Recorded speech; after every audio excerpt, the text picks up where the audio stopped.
Why, hello, everybody, and welcome to the Truly Odd podcast, where we bring you the latest in game news and movie news. I am your host, Joe Garcia. So grab your controllers, get your popcorn, and let's go ahead and dive right on into the news, shall we? Starting off with our game news topics of the day. Our first topic of the day is we have the list of Wave 2 for the July 2025 Xbox Game Pass games coming to, of course, Xbox Game Pass. So let's go ahead and take a look at what those games are. This comes to us from IGN. We're going to be getting High on Life on July 15th, which is today. Uh, RoboCop Rogue City on July 17th. My Friendly Neighborhood on July 17th as well. Back to the Dawn on July 18th. Forgive me, I'm going to pronounce this one wrong, I think. Abituct Factor. I cannot read. July 22nd. Wheel World on July 23rd. Wu Chang Fallen Feathers on July 24th. Grounded 2 on July 29th. And Farmer Simulator 25 on August 1st. So, if you guys are interested in checking out any of these games, go ahead and be sure to do so. Forgive me, I'm going to adjust this camera real quick for you guys. I think that would be better for this screen. Yes, you can see too much of my chest. I should have done this beforehand, but we're doing it live. Fuck it, we're doing it live. Anyways, so yeah, that's what we're going to be looking forward to for Xbox Game Pass in the rest of July and the beginning of August. More to be announced, of course, for Xbox Game Pass as things come along.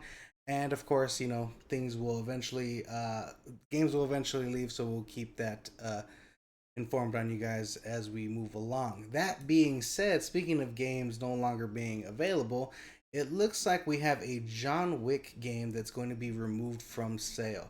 So if you have not played this game, it's called John Wick Hex, and it's a pretty interesting game, top-down view kind of game, and you get to play as John Wick and go through and assassinates. But it looks like this game is no longer going to be widely available for purchase after July 17th. So if you're interested in buying the game, you have today and tomorrow to purchase it, and then after that, it will no longer be available. And the reason for this is typical, probably. Now, I don't think we have a confirmation of why this is happening, but most likely it has to do with licensing. Well, even certain studios get the licensing to create a game, but after a while, they don't have the license to maybe use certain music, certain characters, and things like that. So unless they renews their license, but this game came out about 6, 7 years ago now, so I don't think anyone's very. I think most of the sales are already done, so they're probably going to move on from producing this game any further. I don't think there's been any DLC or updates as well. So yeah, that makes sense now that the things have passed and things have moved on. That it's time for this company to move on to the next bigger, better thing. And who knows if there's a large outcry for the game after everything's said and done, maybe they could re-up their license and re-release the game. Or maybe now that we're going to be getting other things in the John Wick, now that we got the ballerina and we're probably going to be getting a John Wick 5. Maybe they'll do another game, a sequel game to this. Who knows? We'll have to wait and see what ends up happening. But yeah, John Wick Hex is your last opportunity to grab it before July 17th. So go ahead and do so if you are interested. Moving on to our next game news topic of the day, and this is probably the biggest topic of today. If you have not heard of a game called Ready or Not, there's a PC game called Ready or Not, and it's pretty explicit with nudity and graphic violence and things of that sort. And the PC fans really, really tend to enjoy that game. But it looks like it's going to be coming to console, and because it's being coming to console, there has been a lot of censorship for Ready or Not as it's coming to the console market. Which makes a lot of sense because console games don't really like to show a lot of nudity and things of that sort. Now, there are games that do it, but not to a graphic explicit extent like this game has done. And a lot of PC fans are very upset because the studio has not implemented an option to show the graphics. Now, I'm sure out there's going to be people modding, taking it back to what it originally was, maybe even adding a little more. But yeah, it seems fans are very upset, saying things like the following. Where are some of these comments here? Thank you for punishing the PC community for supporting. We have given you guys all these years, said one of the people. Someone else said, so much misinformation here. Many games have all the elements. Void cost. Void chose to remove. Void's the company, by the way. Remove. They could have easily allowed PC players to toggle a gritty element. They chose not to do this because they are greedy, lazy developers who sold out and simply didn't want to put the extra work or console money.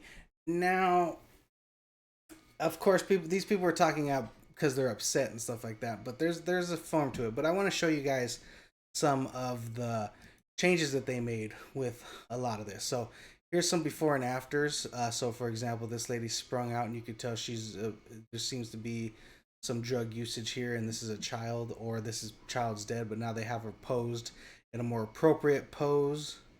We also have this gentleman, which you can't see it here because it's blurred out with this image, but he has his penis hanging out, and now it seems to be covered by some underwear. We also have this cart with some nudity with these ladies being taken away, and now they have been given garments and underwear to cover themselves up. We also have this gentleman all bloodied. While they maintained the blood, they've also lessened it. If you can see around here, it's a lot less than what it was. And you see this is blurred out. This was where he could see his penis, and now they have put underwear on this gentleman. Anything else? Yes, seems they have some graphic photos here during a mission, and now they've covered it up with some letters and things of that sort. And yeah, that goes back. So those are just some examples of the censorship that they've done. And this does have a very big fan base. Not a big fan base, but a very important fan. Forgive me, guys, if you could hear that noise outside. I think there's construction across the street. But let's move on. So yeah, they're definitely people were very upset about this, and yeah. So it seems I am very curious why the studio didn't kind of do a toggle feature. It makes sense to do a toggle feature. I just think it's more difficult to do the toggle feature and avoid having bugs in the game because there might be other changes that are involved with the toggle change, and I'm pretty sure they don't want the console users to gain access to that, and with developing that it could be a bit of a hassle, so maybe that's what they're trying to avoid with that. But yeah, it's sad to see that a game that has gained so much popularity that it would be coming to console now having to censor all their stuff to appeal to the console market, and kind of alienating their PC users.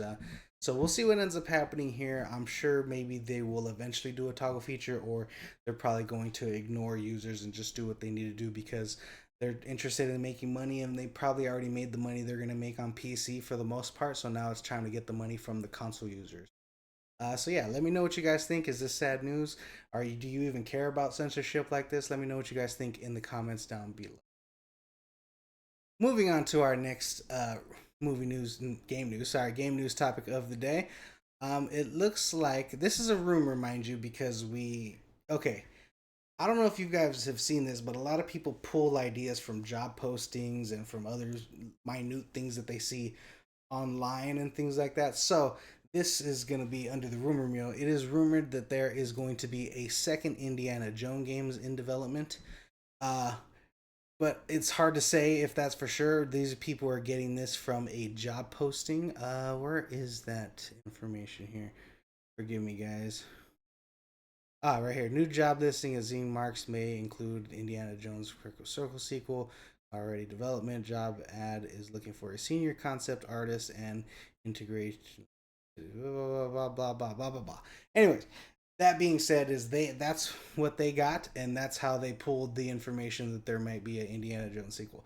So nothing has been confirmed for an Indiana Jones sequel, but this does make a lot of sense. Now that Indiana Jones came out on Xbox and got ported to the PS5, it did do pretty well in sales. I know there's some DLC and stuff like that going on, so it would make sense that they are in development of a sequel. It did do pretty well, and this just makes a lot of sense. And I'm hoping that this rumor is true. While I haven't played the first Indiana Jones game, I think it's good to have content like this coming out there. It's a lot different. A lot of people wanted it to be kind of like Uncharted, third person Nathan Drake esque kind of story being told, but they went with first person and kind of did their own thing, which ended up being really good for them.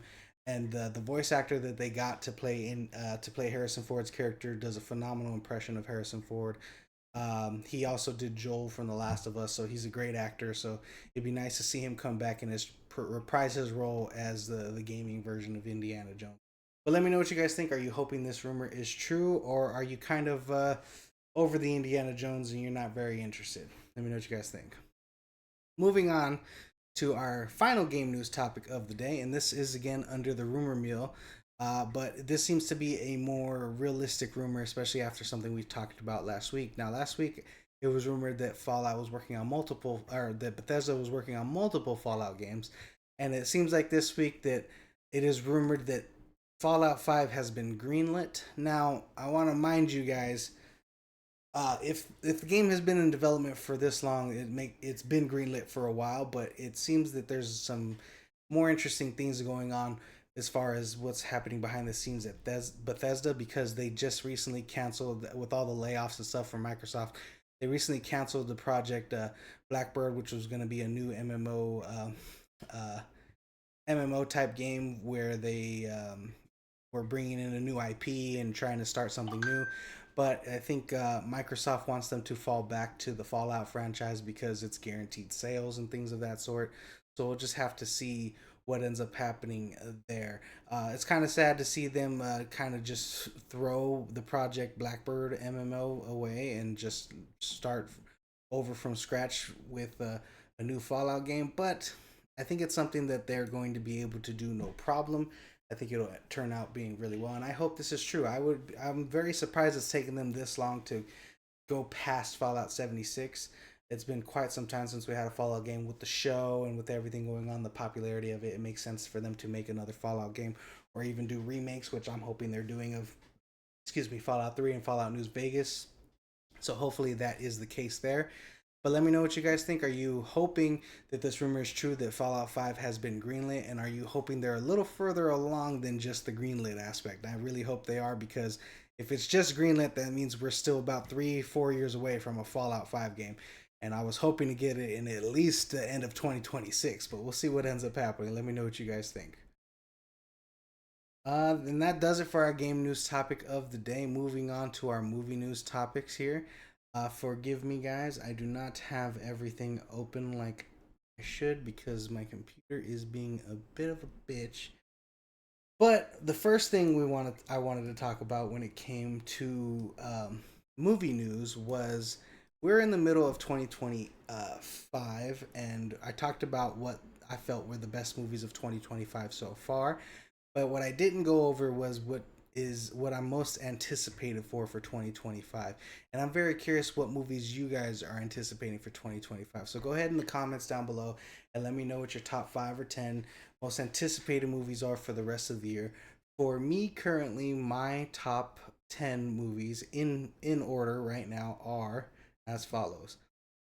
Not number one, but number 10 is going to be the most anticipated. But Tron Ares is one that I'm very much anticipating. It seems to be very interesting, not game, an interesting, what word am I trying to say? An interesting move for the franchise. Forgive me. It seems to be an interesting move from the franchise, kind of bringing everything to the real world, and I'm curious what they're going to end up going to do with this. This could be a really interesting franchise and move forward and do a lot of fun and cool things, bringing things into the real world with the technology that they have from the Tron movies and things like that. So I'm very interested in seeing what they're going to do with the story. My only knock is I'm not a big Jared Leto fan, and that's not a knock on him. He's a phenomenal actor. I just don't like Jared Leto all that much. Not as a person. I'm sure he's phenomenal and great. Just his acting ability just doesn't really capture me. Morbius is a great example. I don't think he did quite well in that movie. I like him more as a supporting character as opposed to a main character. But let me know what you guys think of Tron Ares. My second most anticipated film of the year is Wake Up Dead Man. Now I know this is a Netflix film, but they did release it in theaters. The last one with Glass Onion, so I'm hoping they release this in theaters as well. I did check out the other one in theaters, so I'm hoping to check this one out in theaters. Wake Up Dead Man, a Knives Out mystery, very interesting. I'm loving the murder mysteries and things like that, and I love how they break it down. Mysteries are just fun to me. I love movies like that. But yeah, let me know what you guys think of that one. My number 3 is Black Phone 2. Now, if you haven't seen the first Black Phone, I'm not a big horror guy, so this says a lot to how great I thought this movie was. I loved seeing this in theaters. It was very creepy, very cool, and I'm loving that Ethan Hawke is coming back for the sequel, and I'm very excited to see what they do next with this film franchise. My next one my number 4 most anticipated would be The Long Walk. And you know, it's funny. every time I see this, I think of The Walking Dead, and I forget. I think it's a Walking Dead poster. I don't. Let me know if you guys feel the same way, but that's how I feel when I see this. But The Long Walk looks very interesting. It looks like an interesting story. Mark Hamill seems to be having fun with his role, and I'm excited to see what turns out for this film. So I will be checking out The Long Walk. Now, the next one would normally be higher on my list of anticipation, but because it's coming out in like 10 days, I kind of put it lower on my list because I'm not really anticipating it because in my mind I'm going to see it really soon. But my next movie is Fantastic Four coming out in 10 days. I'm very excited for this. And I can't wait to see Galactus. I can't wait to see the Silver Surfer and what they do. And this is going to lead into the next Spider Man movie, which leads into the next Avengers movie. So that's exciting to see what they're going to end up doing with that. My number six most anticipated film is Mortal Kombat 2. Now, we don't have an official poster for this, but it's supposed to be coming out on October 24th, 2025. So I'm hoping that it is released on that day, and I'm very excited to check out Mortal Kombat 2. We're supposed to be getting, most likely, we'll be getting a trailer when Fantastic Four comes out. I'm sure it'll be dropping pretty soon, and along with some other trailers like Avatar and things like that for when that movie comes out. But yeah, let me know what you guys think of Mortal Kombat 2. And number seven would be The Running Man. Now, I wasn't initially too excited for this because, I did like the Arnold movie and it's not the best, but I'm like, who knows? It could be fun. But after seeing the trailer, it did get me excited. I think Glenn Powell's a great actor and I think he's going to do a phenomenal job with doing make of The Running Man. My number eight most anticipated film is The Naked Gun. Now, I don't know about you guys, but Hot Shots, Naked Gun, Airplane, movies like that are my cup of tea. I love stupid comedy. The part in the trailer where he says, "Please take a seat," and then she fucking walks off with the chair. I die every time I see it. It's just so funny. Now I know some of the Naked Gun has very stupid parts that aren't very funny, just stupid, but most of the time I just think they're hilarious, and I think Liam Neeson is a great substitute for the original actor. I can't remember his name off the top of my head, but yeah, I can't wait. I cannot wait for this movie. It comes up to us on August 1st. Moving on to our next one. My number ninth most anticipated film is Avatar Fire and Ash, which is supposed to be coming on December 19th. Again, we don't have a trailer or an official poster. We just have this logo here, and I think it looks phenomenal, and I cannot wait. I've heard a lot of things about how we're going to be introduced to a new fire tribe that's kind of like more towards the core or the lava aspect, like towards volcano on the planet, introducing us to new cultures and things like that.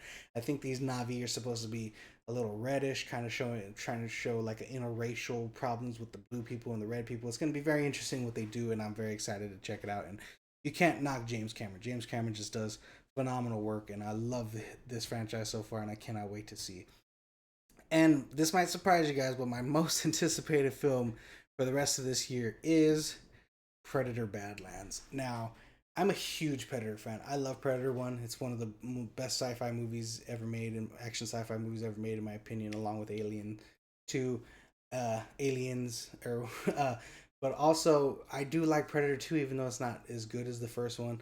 I do like the AVP movies. I do like the Predators movie. The only one I didn't like was the most recent Predator movie with oh damn it, directed by what's his name? That's how forgetful it is. It's with Jacob Tremblay, the little kid who has autism, and yeah, the giant ugly developed predator. I did not like that. So I'm hoping with now that we got Prey and now that we got the Killer of Killers movie on Hulu, that this movie kind of brings it home and really finds a way for it to introduce us to a main character as a predator and just follow along what they have to do. I'm very excited for this movie. There's so many places they can go, and I hope it turns out really well. But let me know what you guys think. Those are my top 10 most anticipated films for the rest of 2025. Let me know what your guys' top 10 most anticipated films. Moving on to our next movie news topic of the day. It looks like Sarah Jessica Parker was being interviewed and they asked her about Hocus Pocus 3, and she said that we've been having some conversations. I guess Bette Midler told Disney to hurry up and finish the script, but I don't see anything in this article mentioning that. But she was being interviewed and she couldn't say much, of course, as typical for actors when they are being asked about films and stuff like that. But she said no more developments other than we've been doing it, and we would like to do it, and we've been having some conversations. Uh, that being said, I think it would be phenomenal for them to do a Hocus Pocus 3. Now, Hocus Pocus 2 wasn't the best, but I think it was very entertaining and very fun, and I think it would be very, very good opportunity for them to go back and take another shot at this franchise. I think it's a great opportunity, and I love Bette Midler. I love these ladies in this role, and I think a Hocus Pocus 3 would be very nice. But let me know what you guys think. Moving on to our next movie news topic of the day. It looks like we have, after yesterday, we got our first look at our new Harry Potter for the HBO series. We now have our first look at Hagrid for the HBO series. We see Nick Frost here dressed up as Hagrid for the HBO series. Now, I don't know what it is for me, but he just he looks a little too clean, if that makes sense. I don't know what it is. Maybe I just see the Nick Frost aspect of it right here, but I think he looks phenomenal. His outfit looks really cool. I'm excited to see him play the role. I think he's going to do phenomenal as Hagrid. He's a great actor, and I love everything he's in. I can't think of a project I didn't like him in. But yeah, I'm excited to see him in this role. But let me know what you guys think of this first look at Hagrid. Do you feel he looks a little too clean like I do, or do you just love the way he's looking here as Hagrid? And I cannot wait to check out this HBO series. The casting has been phenomenal, and I cannot wait to see what they end up doing. We get 7 years, 7 seasons of Harry Potter. I just hope they continue to do it back to back so we don't have to wait a crazy amount of time. I hope it's a yearly release from 2027 to 20 what would it be? 2027 to 2034? Is that what it is? Damn. But yeah, I'm hoping to get yearly releases for the HBO series. But let me know what you guys think of how Nick Frost looks here as Hagrid. Moving on to our next topic of the day and our main topic for film news. As you can see in our opening here, we now have casting for the Street Fighter movies, and we're going to take a look at all the casting of who's going to be playing what in Street Fighters. Now, mind you, some of this is subject to change as development goes on, scheduling and things like that. So don't set this as set in stone, but this is most likely who we're going to be seeing in these roles. Now, I cannot pronounce names for the life of me, so I am going to butcher a lot of these people's names. So if you're interested, go ahead and find the articles in the description. I'll have articles to everything, or I'll have links to everything in the description down below if you're interested in looking at it for yourself. But we have VD Jomwal, forgive me, playing Dalsmi. Jesus Christ, I cannot read. You know what? I'm just going to show you the pictures. I'm not going to embarrass myself in front of all of you. We also have here E Hondo. I know their names. I'll read their names. E Honda from Street Fighter. We have the casting for Ryu, of course. We have the casting for Ken. We have Chung Li. We have M. Bison. David Dastmalchian as M. Bison is an interesting choice, in my opinion. I think he could do good. We have Ghoul. I think this is a wrestler, right? If I'm not mistaken. I'm not big on wrestling. Forgive me, guys. We have Jason Momoa as Blanca, which I think is going to be good and a lot of fun. Seeing him play Lobo and then Blanca is going to be very interesting back to back. We have 50 Cent as Jackson, which I think is cool. I like seeing 50 Cent join the franchise like that. I don't know who this is. This is an interesting choice. Andrew Schultz as Dan He. I mean, he is a comedic character, so that's interesting. And then we have Akuma, of course. Roman Reigns as Akuma. So interesting casting here. I think the most interesting casting out of all these is definitely David Dastmalchian as M. Bison. That's a very interesting choice. I don't know. He's too small for the role. I was hoping they get someone a little bigger, but I think his acting prowess and who he is, like as a person, could do very good for the role. The other most interesting casting, of course, I think is 50 Cent right here, and that's because he's been in a lot of B flicks, so it's going to be interesting to see him in this movie. The most exciting casting announcements, of course, is Jason Momoa, Roman Reigns, and where's the other one at? And of course Ryu, which I think this actor's phenomenal. I think he's underrated and doesn't get enough credit for the work he does.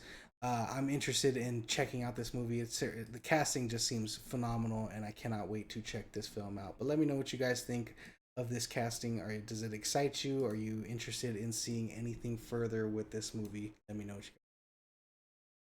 Moving on to our last topic of the day, it looks like we're going to be getting uh, tickets for the Odyssey going on sale for IMAX 1 year early. Now, this comes with a caveat. Seems here, Odyssey IMAX tickets are going on sale a year before Christopher Nolan's epic movie hits theaters. And the catch is, it's going to be only IMAX tickets are going to go on sale on July 17th. Of course, they're going to be only IMAX movies and with the 70 millimeter screen. So if you don't have an IMAX with a 70 millimeter screen near you, it doesn't seem that these tickets are going to be going on sale until any time until the movie's going to be released next year. Now, let me go check out how many 7 millimeter IMAX screens there are. Let's see. It seems like we have 70 millimeter IMAX screen in Austin, Bronson, Chantley, Bowler, Seattle, Reading. I don't know what any of these are. Do we have any in California?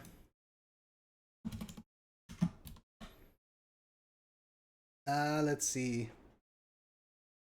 If you're in California, it looks like we have some in West Hollywood, Irvine Spectrum, and Marietta. Marietta. Jesus, I cannot read. My dyslexia kicks in all the time, guys. But this is very interesting news that they're going to be releasing tickets this early for a film that's not going to be coming out until next year. I probably won't be purchasing tickets, but then again, knowing myself, I might. So we'll have to wait and see. I think the closest one to me would probably be the Irvine Spectrum. So that'd be a hell of a drive to just watch a movie, but who knows? It might end up being worth it. But let me know what you guys think. Will you be purchasing your Odyssey tickets a year early? And does this excite you for other movies to do something similar? You know, maybe Avengers can offer their tickets early for their IMAX screens. Let me know what you guys think. If this is hopefully something that they continue to do and excites you guys. And yeah, that does it. Double check here. Yeah, and that's a wrap for today's episode of the Truly Odd Podcast, guys. Thank you so much for joining me. If you liked the episode, please like and subscribe. And always, guys, remember, stay true, be odd.